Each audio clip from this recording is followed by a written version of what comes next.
I'm Genevieve von Lob, a clinical psychologist at City Psychology Group, and today I'm going to talk about addictions and specifically Facebook addiction.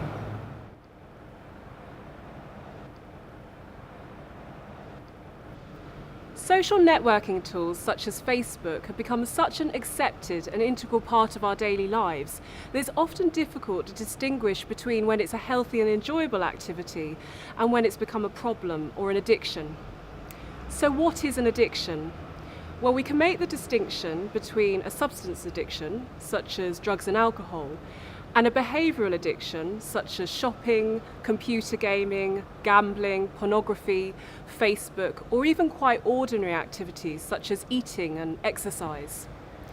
So what all of these activities have in common is that they're out of control, and they're being participated in repetitively, usually in order to avoid some aspect of life. So it may serve as a way of avoiding difficult or painful feelings, or as a way of avoiding or distracting from a challenging issue in life. And the individual takes some comfort in repeating the behaviour over and over again. Individuals with addictions are often in denial, so they may say they can stop if they need to, or they don't have a problem. And often for those individuals who are aware there's an issue, they may have tried to give up the behaviour with some temporary success, but then found themselves back in that vicious cycle. And another way that we can identify if a behaviour such as Facebook has become problematic is when it's being done to the exclusion of other activities. So when it's having a negative impact on their daily life, for example on their work or their studies or on their relationships, so they might be spending less time with friends and family.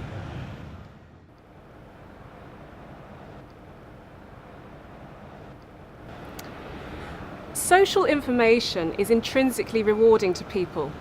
So we get a rush of dopamine, which is a feel-good chemical in the brain when someone likes our status or shares one of our posts, for example.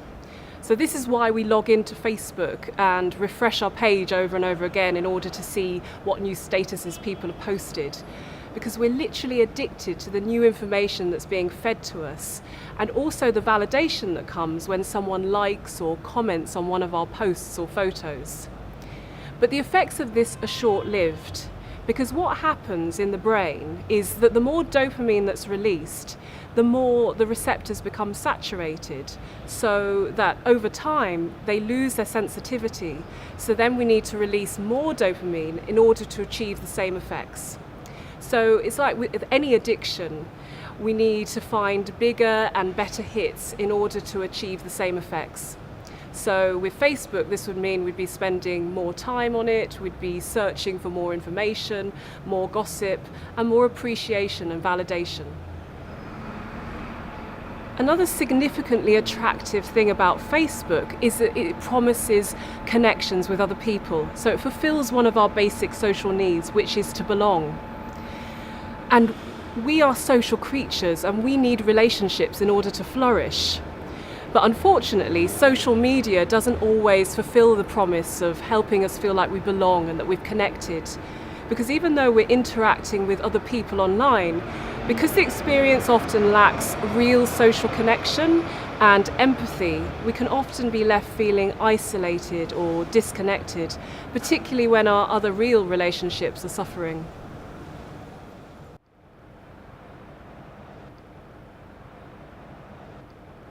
For the majority of people, Facebook use is not a problem, and the internet has become such a helpful and an integral part of our daily lives that it's impossible to avoid. So it's about balance and moderation and making the best use of these fantastic technology whilst minimising the negative effects on our lives. However, if you do feel that your use of social media is becoming an issue, then here are some of CPG's 5 top tips. So the first one is to set yourself a time limit. So perhaps you agree with yourself to just log in once a day for about half an hour maximum and make weekends Facebook free.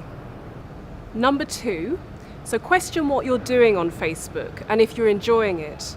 And more importantly, is this enjoyment balanced with a range of other enjoyable pursuits in your life?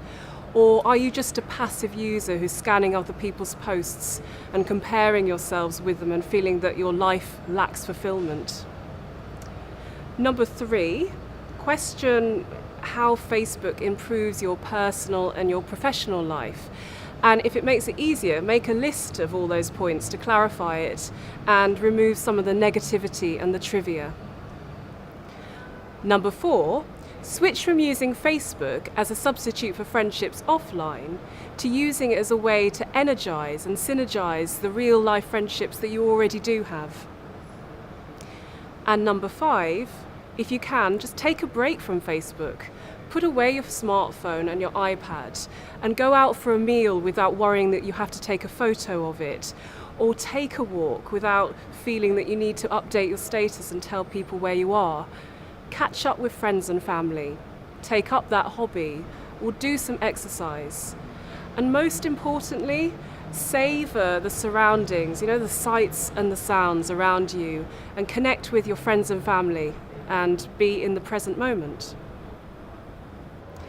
If you have any questions about this or any other topic, please feel free to email us at asktheexpert@citypsychology.com. Thank you for watching.